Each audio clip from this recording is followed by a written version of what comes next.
Hello, friends. Welcome back. So, in the last session, we learned about the important instructions about the GRE with respect to verbal ability, right?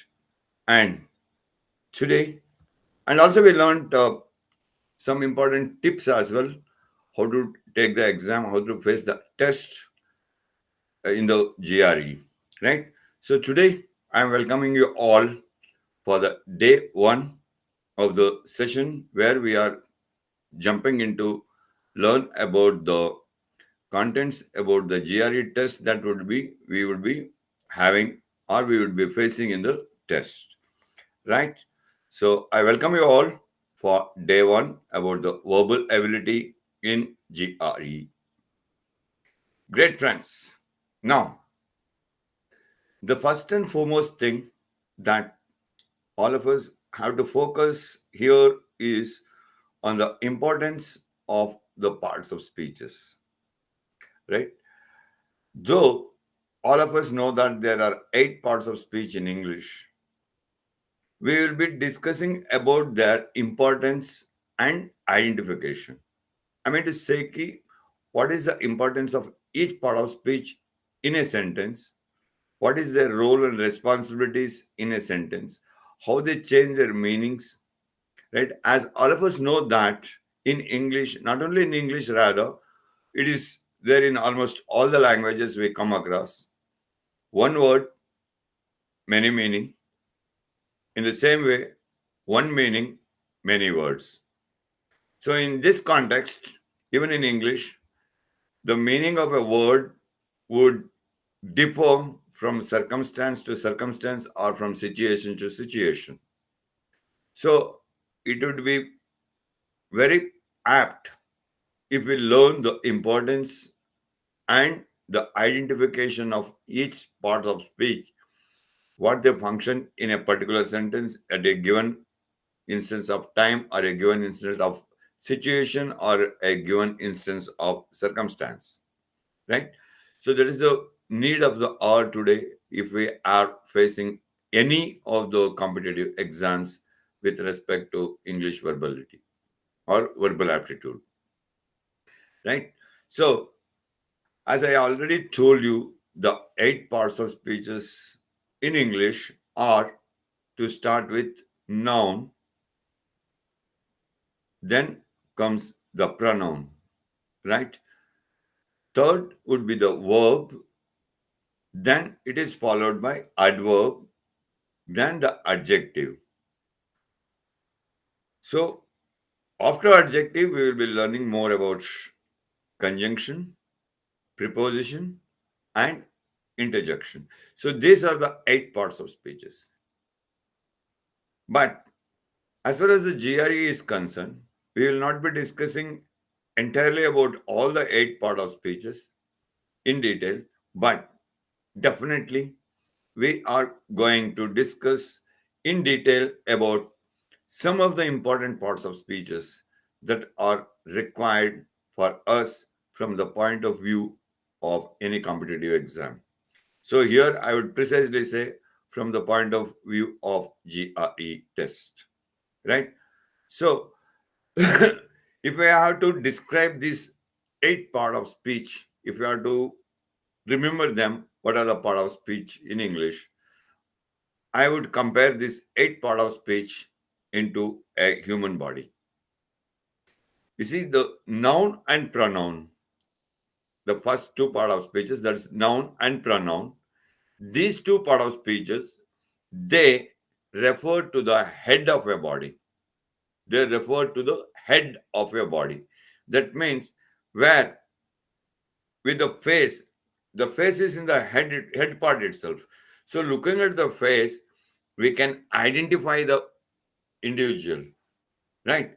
In the same way, the noun and pronoun plays the same role with the noun or the pronoun that is being used. We can identify the person who is involved in that particular sentence, right? Or who is carrying out the action that is being performed in the sentence. Then the third part of speech is verb, right?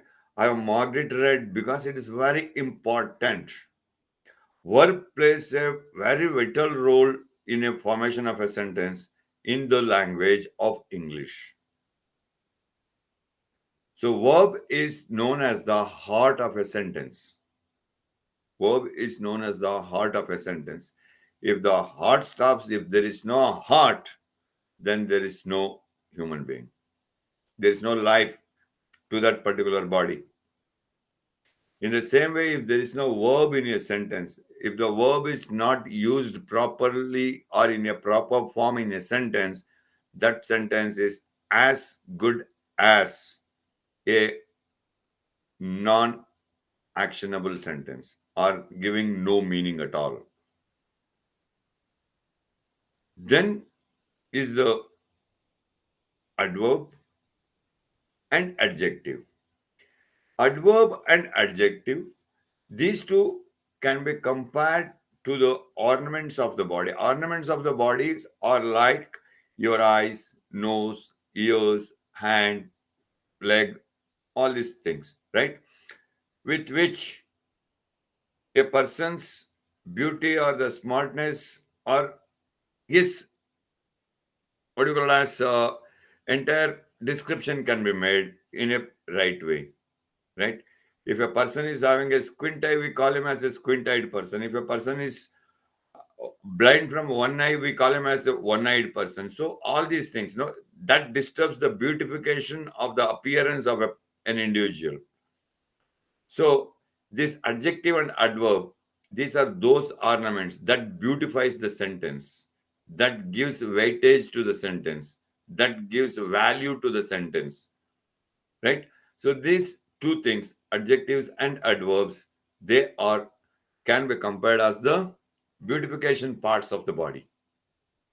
Then the rest three, that is conjunction, preposition, and interjection. These three are the joints of a body. Like any body are having joints like shoulder joints, neck joints, wrist joints, finger joints, knee joint, hip joint. So there are so many joints in a body. Why those joints are there? To make the body flexible. In the same way, these three parts of speeches, that is conjunction, preposition, and interjection, these three parts of speech are the joints of a sentence which gives flexibility to the sentence, which can join one or more sentences, or which can join one or more words together, or which can link one or more words together, giving a proper meaning to the sentence. So, in this way, it will be very easy for you to understand the eight parts of speeches and remember them in your mind. Now, I hope every one of you would have understood the why these eight parts of speeches are compared to the body, and it will be very easy for you to remember it.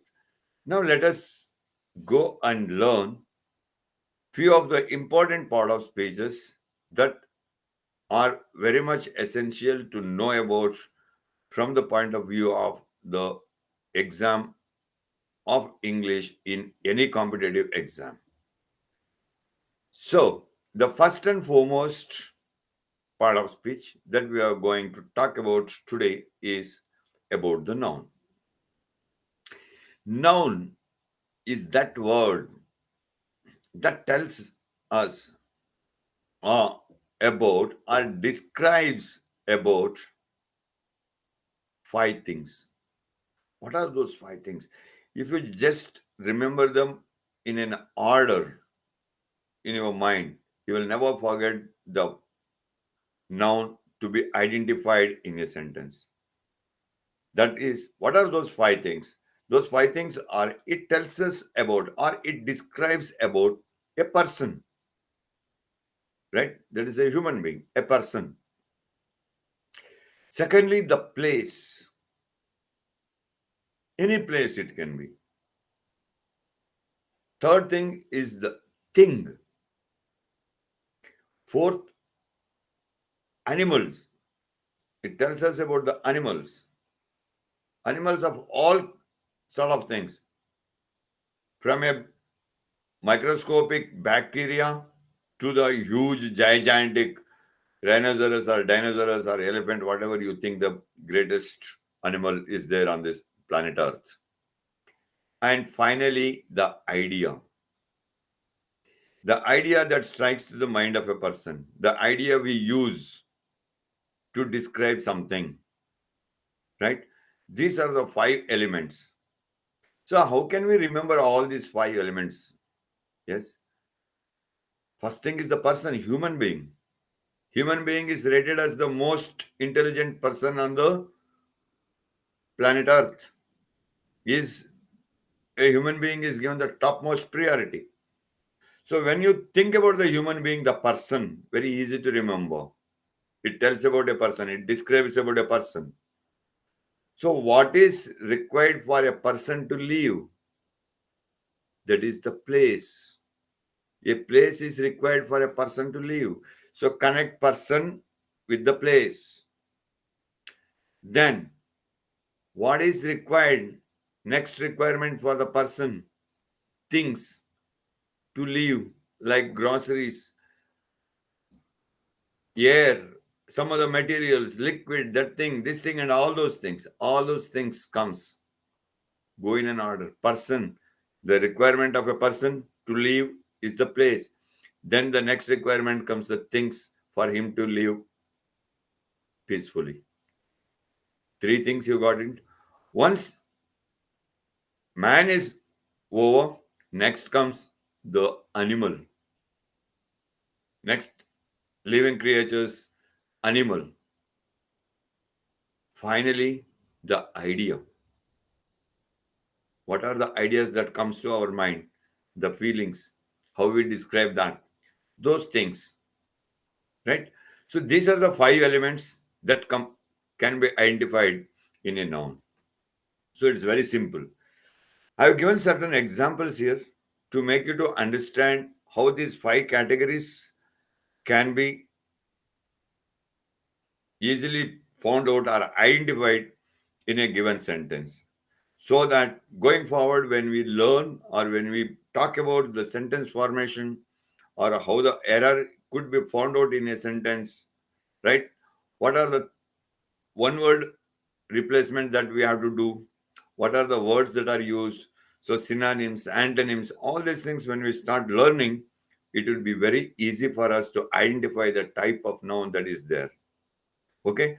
So for the person, it can be like a student, a participant, a police, a teacher, a professional, an employee, an employer, etc., etc., etc., etc. Wherever a human being is involved, that is the person. Then comes the place. A place can be anything. A building is a place where you live. House, home, hut, shelter, garage, all these things. Auditorium, mall, university, college, campus, your playground, all these things are places. Then things. It can be furniture, stationeries, TVs, mobile, pen, paper, pencil, your edible things like rice, dal, water, oil, all these things. They all comes under things category. Then animals, I need not tell much about that because all the animals, as I told you, dog, cat, cow, buffalo, elephant, tiger, all these things, animals. Finally, the idea where you find it difficult. Ideas are how the ideas are nouns. How can we identify it? Joy, honesty, loyalty, wisdom, etc. These are ideas. This which you cannot see or which you cannot feel.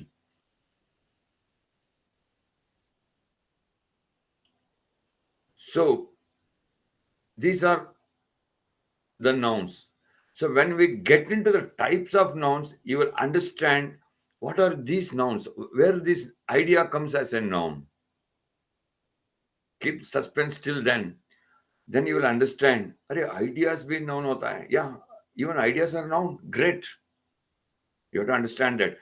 But normally, each one of us fail to detect the noun which is expressed as an idea over there. We fail to detect them. We fail to identify them. So it is very important to understand that part of a noun. Then, what is the importance of knowing these things? Why we should know about all these things? In a given sentence, in a exam or in a test, so the noun plays the main character of the sentence, right? The noun, it functions as a subject or an object. The subject is the one in a sentence that performs the action that is mentioned in that particular sentence. Say, for example, Suresh is playing cricket. So here Suresh becomes a subject because he is the person on who is performing the action of playing.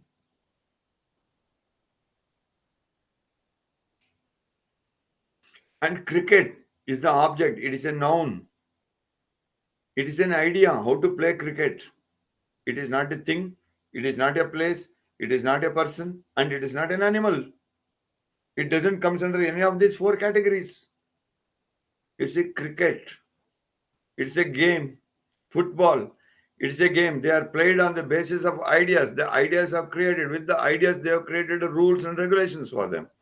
You follow those certain rules and regulations for those games. The materials used to play those games, they become things. But as a game, when you take it, it is an idea. So here, cricket is a noun. It plays the role of an object. Object means where the action ends or where the action gets affected. That's the object. So in a sentence, you'll have a subject and an object, which are nouns, majorly nouns.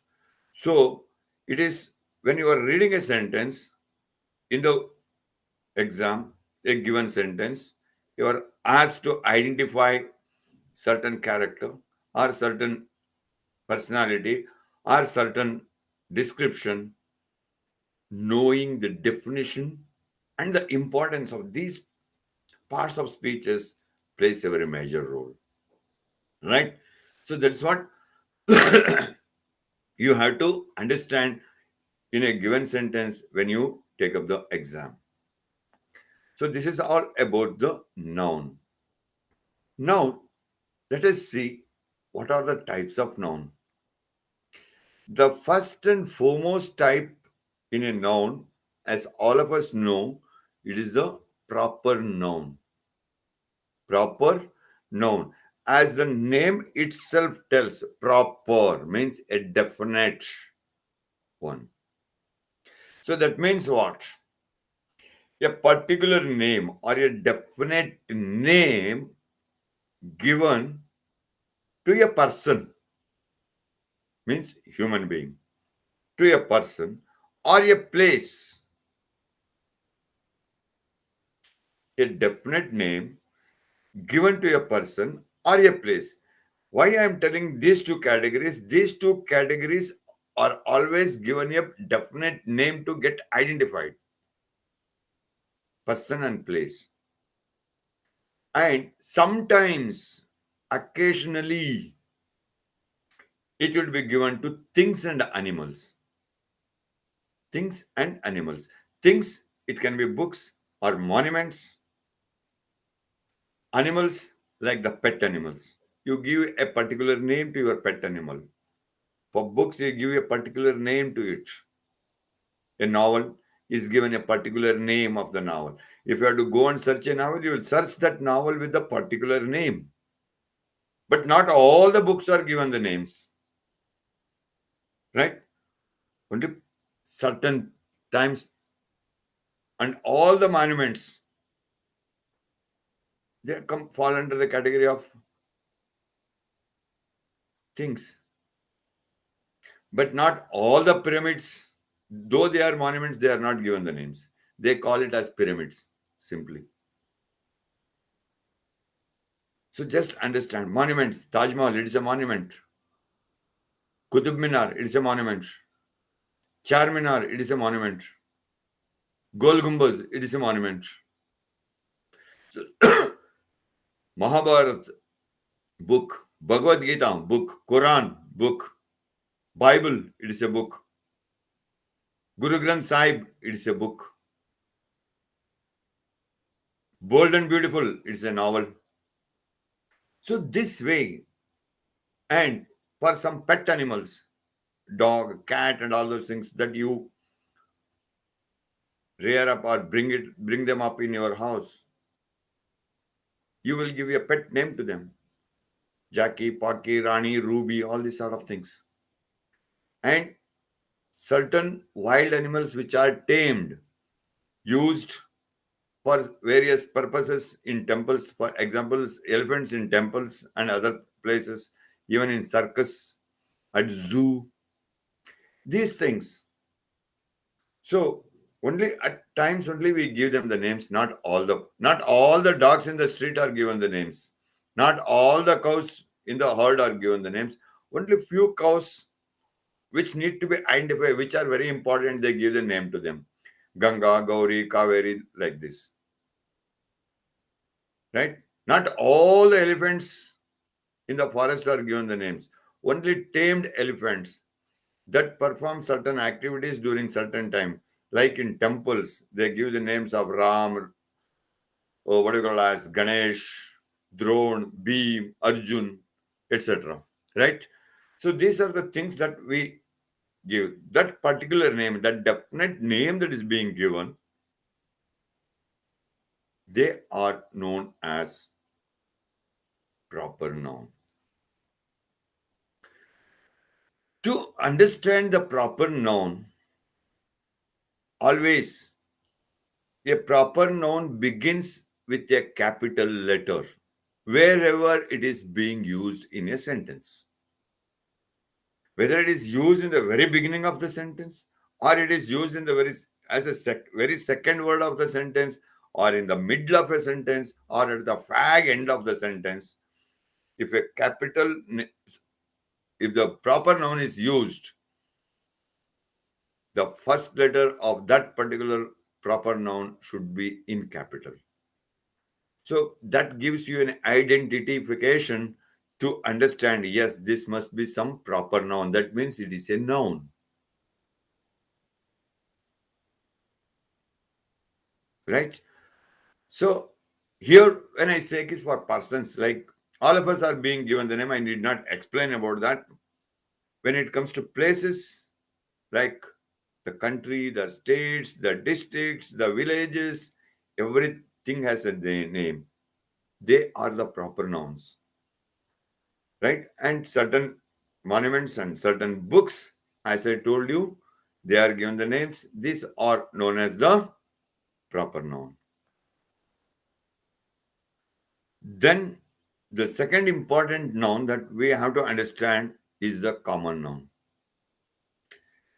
Most of us get confused between these two nouns, that is the common noun and the collective noun. We find it difficult to identify or differentiate between these two, a common noun and a collective noun.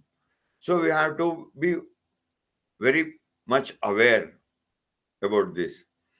A common noun, it's a group of nouns, right? It's a group of nouns that are called by a common name, that are identified with a common name.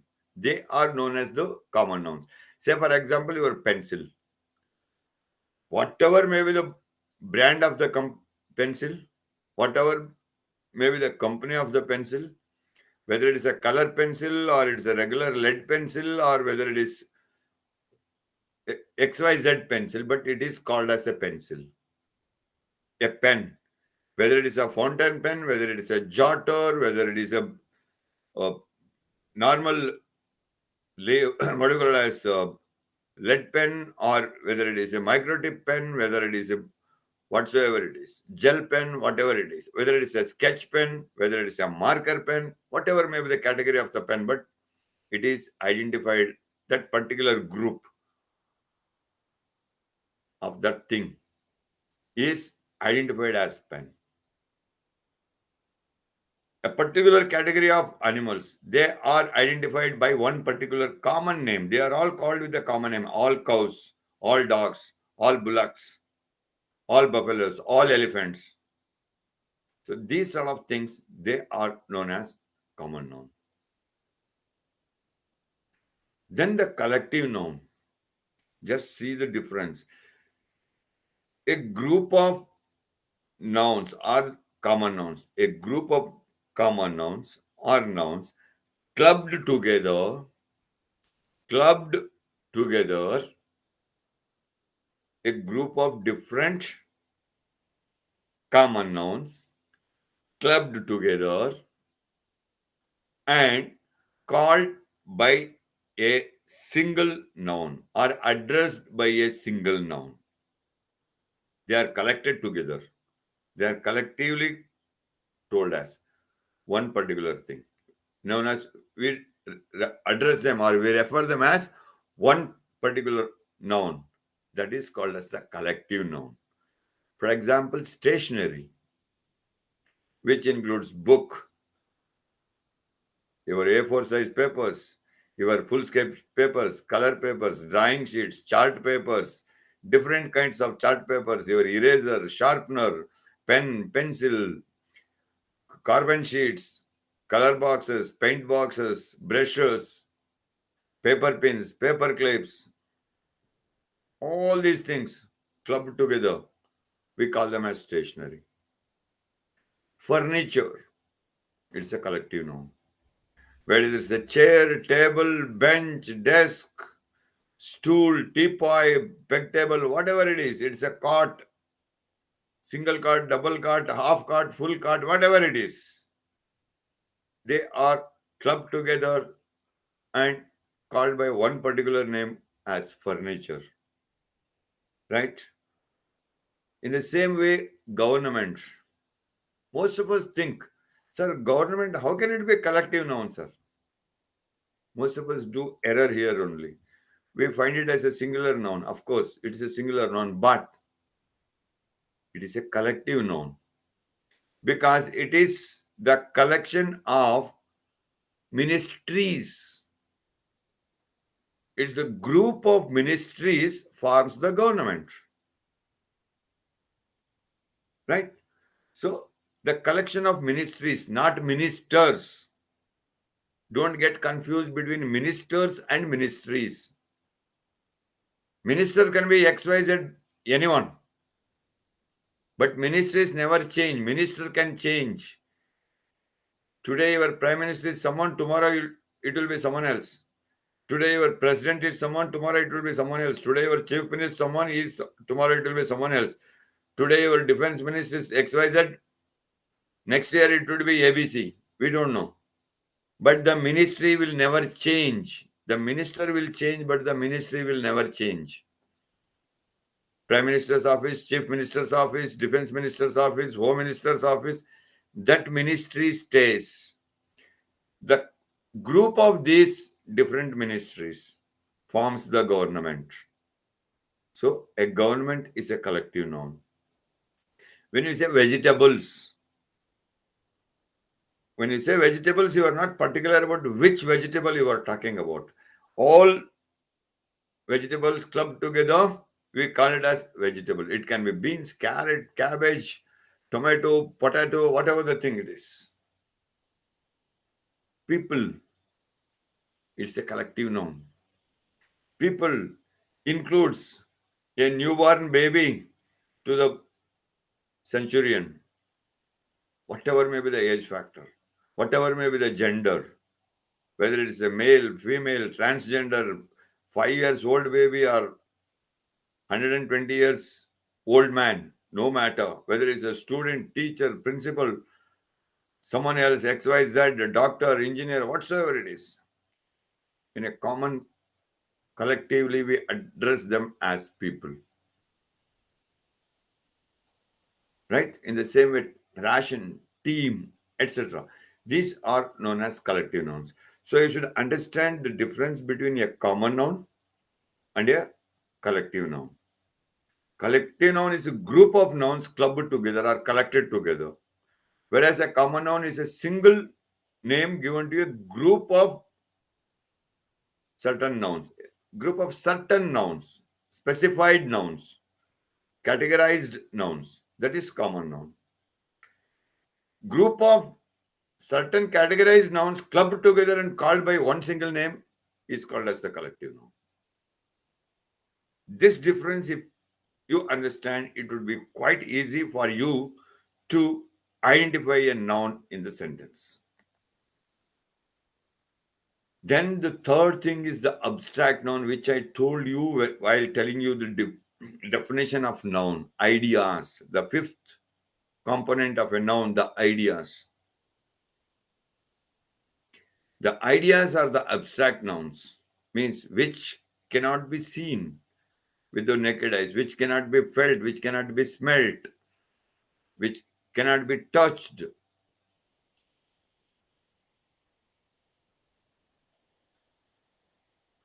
So these things, you cannot smell them, you cannot taste them, right? So those sort of nouns, which are normally sometimes extracted or abstracted from some other part of speech. Some other part of speech. It need not be noun only, or it need not be verb only. It can be a verb, it can be noun, it can be an adjective, or it can be an adverb, it can be a conjunction, whatsoever it is. It is abstracted from that thing and then a word is made. Right? So, for example, death. Death is an abstract noun. It is abstracted from the verb die. Die, died, died.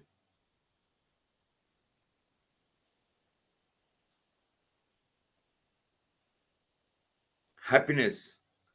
It is abstracted from the word happy, which is an adjective. Birth. Freedom. Love. You cannot taste love. You cannot feel, you cannot touch and see, you cannot smell and see how the love is.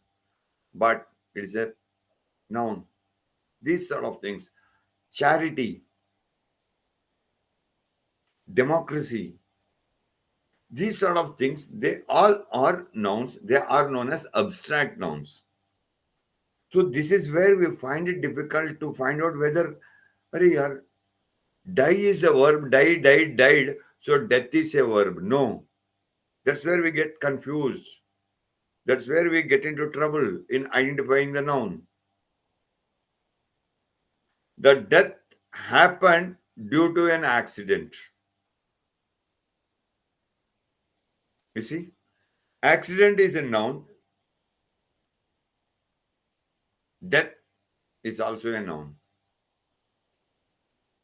Accident plays here as a object, death plays here as a subject, in which the action is happening, means the death is happening, die, death. So this is how we have to identify in a sentence key what type of noun is that. Once if we understand the type of noun, then it would be quite easy for us to understand what exactly the sentence is and what exactly the meaning of the sentence and what exactly the examiner wants us to understand from this sentence and write the answer. So this is where we have to be very much aware in identifying the abstract nouns. Then the fifth, singular and plural nouns. This is another major thing or another critical thing most of us doesn't give attention to. Singular nouns means a thing which is in singular, that is a singular noun. That thing which is in plural, that is a plural noun. No, my dears. It is totally wrong concept. Singular noun is a different thing and a plural noun is entirely a different thing. Singular nouns are those which have a different plural form. Got my point? Singular nouns are those which have a different plural noun for them. Right? Say, for example, dog is singular, but in the plural form it is dogs. Child is singular, in the plural form it is children. Man is a singular form, men is the plural form. So these sort of things, they have a different plural form. So the noun which has a different plural form from its singular form are known as singular nouns. They are known as singular nouns. And the noun which remains same in both singular and plural, it doesn't change. Singular also same, plural also same. Those type of nouns are known as plural nouns. For example, you, deer, fish, sheep, people, etc., etc., etc. So we need to identify these things. So these are known as plural nouns. So if you add yes to is to make them as plural, then it gives an entirely different meaning. The entire perception of the sentence changes. So whatever you want to mean, it becomes controversial sometimes. Sometimes it might become very sarcastic as well. So for example, you say fish, there are many fish in the tank. It is not there are many fishes in the tank. If you add yes to fish, fishes.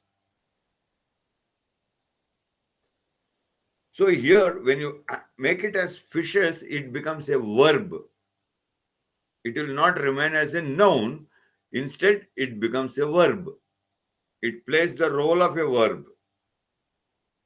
He fishes in the pond means he is catching fish in the pond. He fishes people all around means he is a deceiver. You cannot believe him. He is not trustworthy. He deceives people. He fishes people around. Means he fools the people around him. Fishes. It gives a different meaning. Sheeps. Sheep, sheep only. There are many sheep in the herd. It is not there are many sheeps. Sheeps again, when you make it as sheeps, again it becomes a verb. If you add yes to sheep, it becomes a verb again. He sheeps the people like anything. Means he fools the people like anything. He distracts the people like anything. He is a deceiver. So you have to be very much careful while using these plural nouns. So that is the reason you should be capable of identifying what is a singular noun and what is a plural noun. Most of the people I have come across during my interactions in many places, when they use the word you in the past tense, they do mistakes. They go wrong there sometimes. I saw you was going into the shop yesterday evening. That means you are killing the entire sentence. You are destroying the entire sentence, structure of the sentence. It cannot be you was. But when they say the same thing in the present tense, I saw you are entering into the shop. I could see you are entering into the shop. In the present tense, they use the right thing, right verb, are. But when it comes to past tense, I observed many people saying, I saw you was entering into the shop. Wrong. You were entering into the shop. So these sort of things, these sort of mistakes, normally one does. To overcome these sort of mistakes, to overcome these sort of small errors, it is quite essential and quite evident for us to understand the exact meaning, the exact definition, and the exact function of each noun and each type of nouns. Then another important type of noun is about the countable and uncountable nouns. Very simple, it is very simple to understand. All those nouns which can be counted and which can be kept an account for,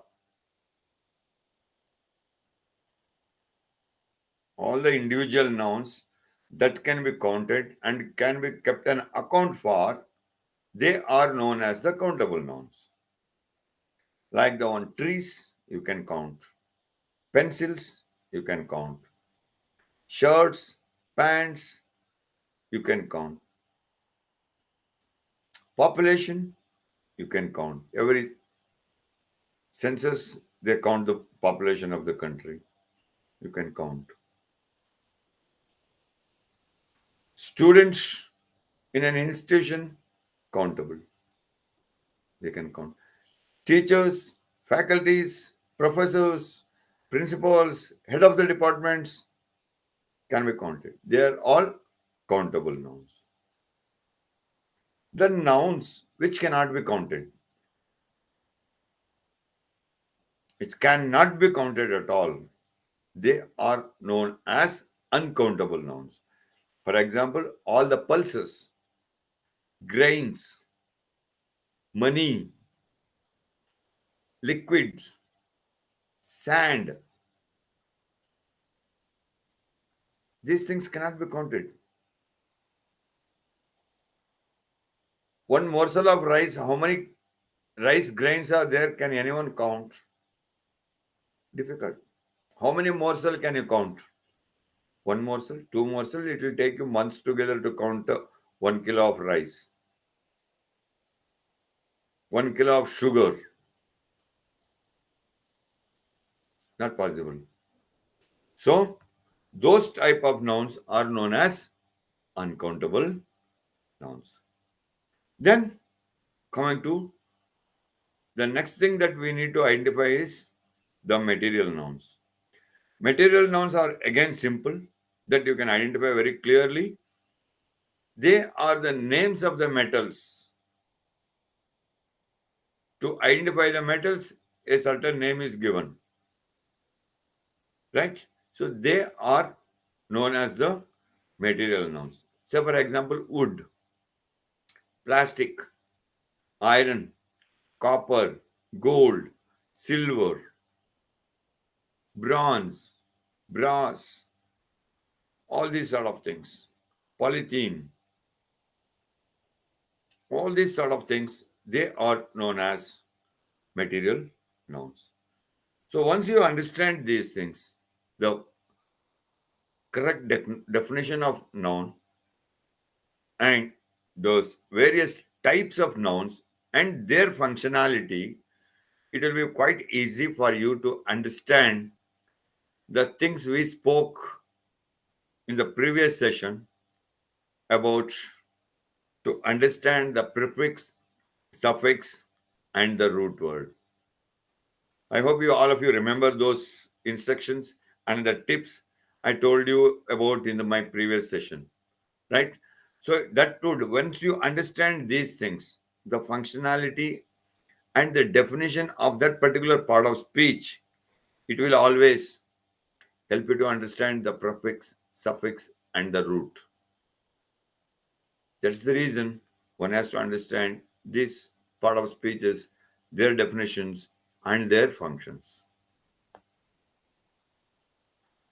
Then the second thing is the pronoun.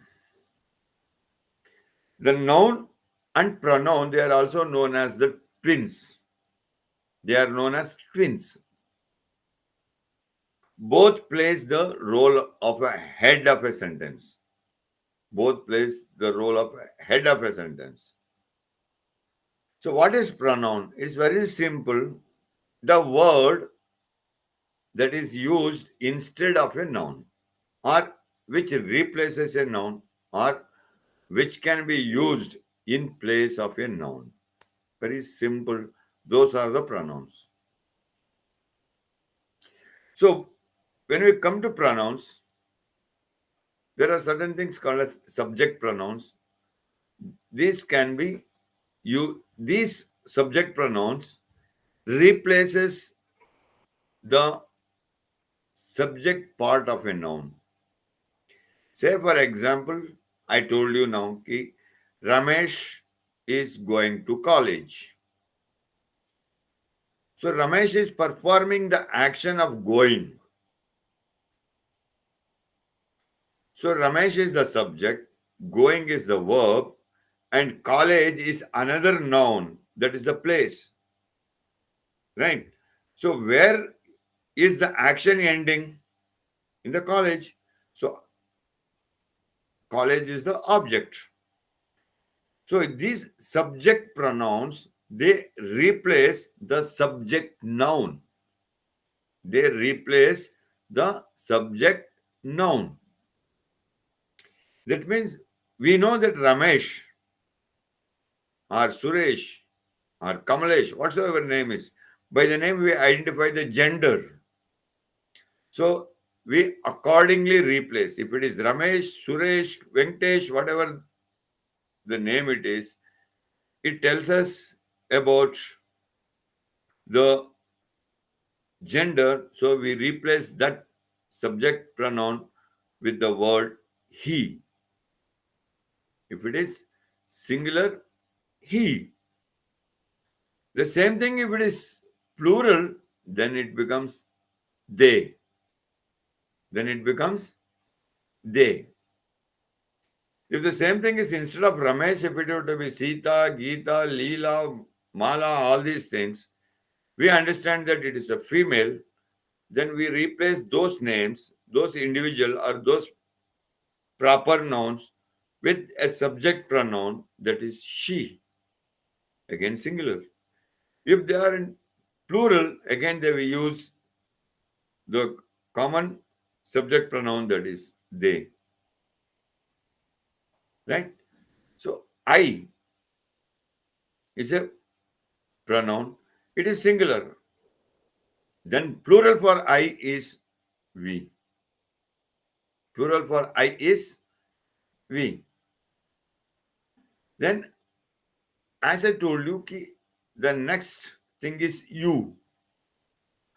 For both singular as well as plural, you place the word. That's why in the previous singular nouns and plural nouns, when I was telling you, you is a plural noun. That is why I gave you the example.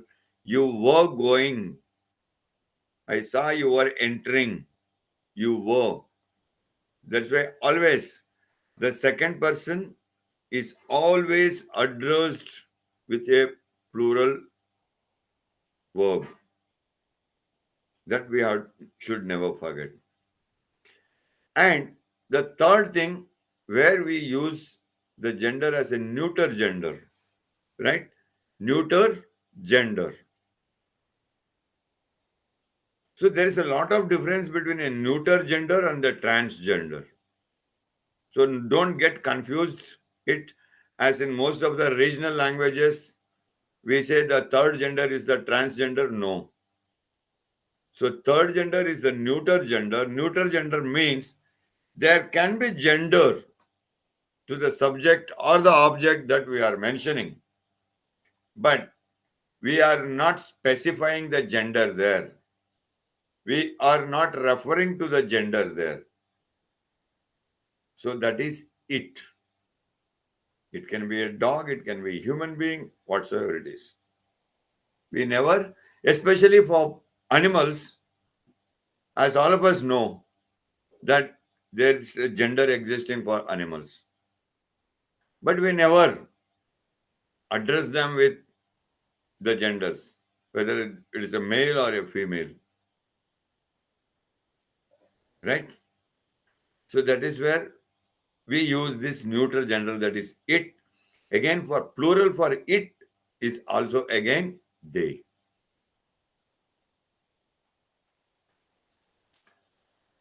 Then what are the important types of pronoun?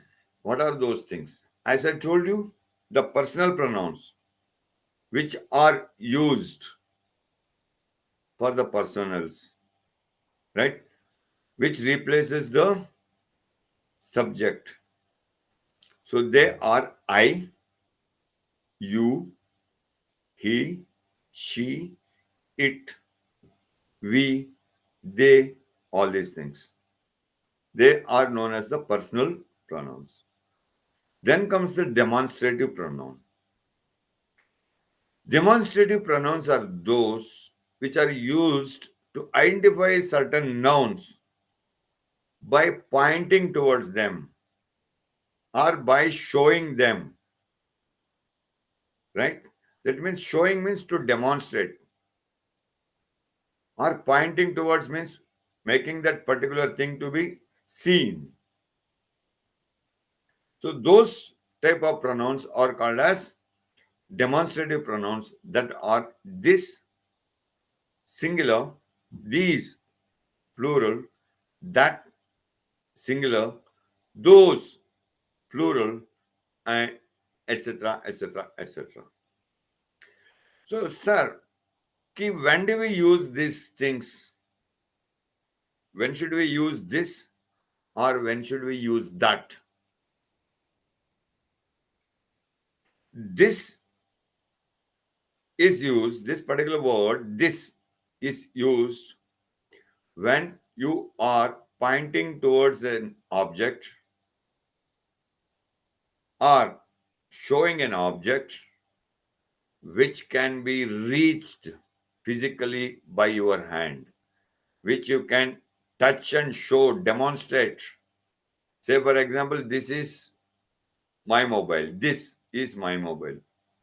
If it is not reachable to your hand, which is at a far distance, far beyond your hand's reach, then we use them as that.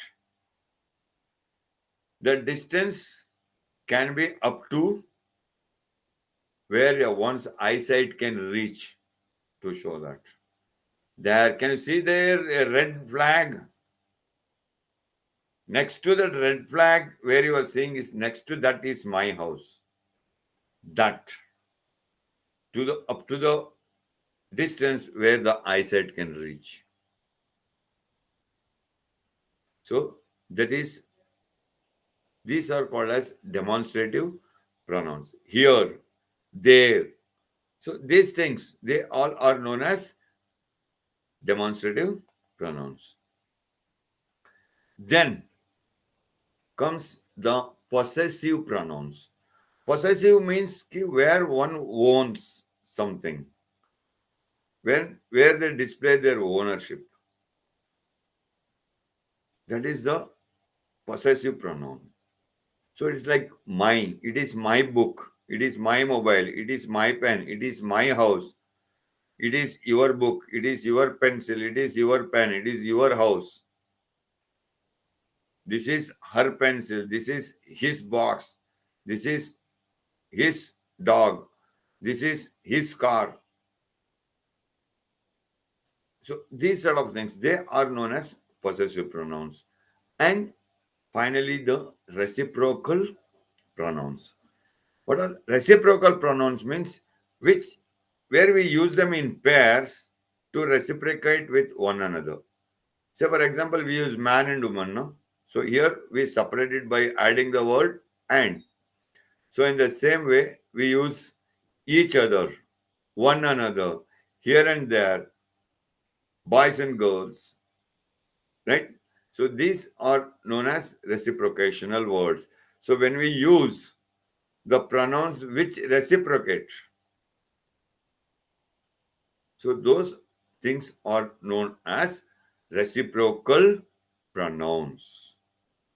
I hope, my dear friends, it is quite easy to understand these things. I hope I have made it much clear to all of you to understand about the noun and the pronoun, which plays the very major part in the sentence as the body of the sentence, or as I mean to say, the head of the sentence, that these two things plays the role of the subject and the object.